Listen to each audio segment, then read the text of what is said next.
Hi guys, this is Connie, back for some more Connie Reads Lawn Boy. This is chapter 6, titled Economic Expansion Combined with Portfolio Diversification. What a mouthful. 2 weeks passed. 14 days passed. 336 hours flew by. 20,160 minutes whistled past. 12,096,000 seconds roared away. Numbers. All numbers.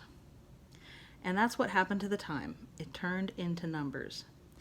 In the beginning, I had a routine. I got up early, had some cereal before my parents even woke up, grabbed a gallon jug of water from the fridge, and packed a lunch that I'd eat on the back of the mower while I was working. There was never any time to stop for lunch, so I got good at eating and mowing. Then left the house to start work. First, I checked the oil in the mower. Pasquale showed me how to do it, and because it's an old engine, it needs a fair amount of oil.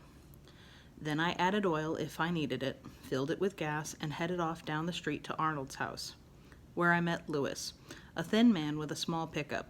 For 2 weeks, we loaded my mower on a small trailer he pulled behind the pickup and headed to our latest jobs.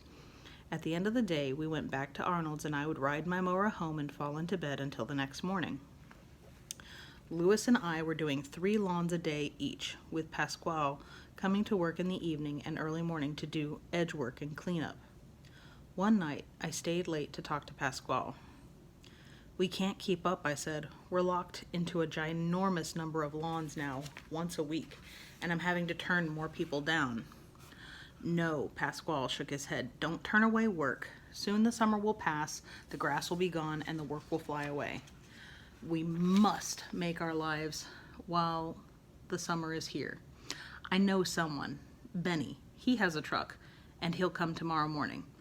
I have another cousin who can help me at night and others if you get more jobs, but you must not turn work down." And so I went on adding lawns. I kept track of them in a little notebook. Then I bought a larger one and wrote down the names, addresses, and date mowed, so there was some order. Then I got jobs to do shrub trimming and pool cleanup and sidewalk edging and garage cleaning.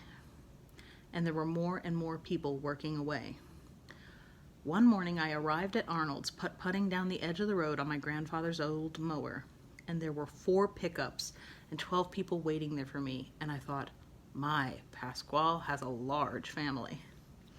And it was only the last week in June. But I really didn't think of much besides keeping track of the new jobs in my notebook and recutting the lawns that came due and collecting the money and handing it over to Arnold. He put aside my percentage and gave the rest to Pasquale when he came to work at night. Pasquale paid everyone else. Then I'd ride home to dinner with my parents, sleep, and head off to work on my mower again. Once or twice, Grandma came over for dinner. "I see you're making good use of that old mower, which reminds me, Maggie Doyle and I are going to take a pottery class through the senior center this winter." She nodded happily and reached for the rolls. Even in my exhaustions, I noticed the glance my parents exchanged over the salad bowl. "But don't work too hard," Grandma smiled at me. "Is that grass in your hair?" I had grass everywhere, in my socks, in my cereal bowl every morning, on my toothbrush. My shoes were stained green. I couldn't smell anything but fresh cut grass, and I dreamed about endless lawns and enormous piles of clippings. I found myself thinking about how to best lean into turns so that the mower wouldn't leave rough patches that needed to be trimmed by hand. I spent a great deal of time wondering if I could rig an umbrella to the mower to keep the sun off my face, not because I minded the heat, but because when I squinted, I made the rows uneven. I dug through old copies of Sports Illustrated to look for pictures of Major League ballparks' outfields, so that I could study the patterns the ground crews left behind in the nap of the grass. But mostly the work cycle took over, and I kind of missed the bigger picture. Until one morning I putted to work, and there were 5 pickup trucks and more people, all with mowers and bags and rakes.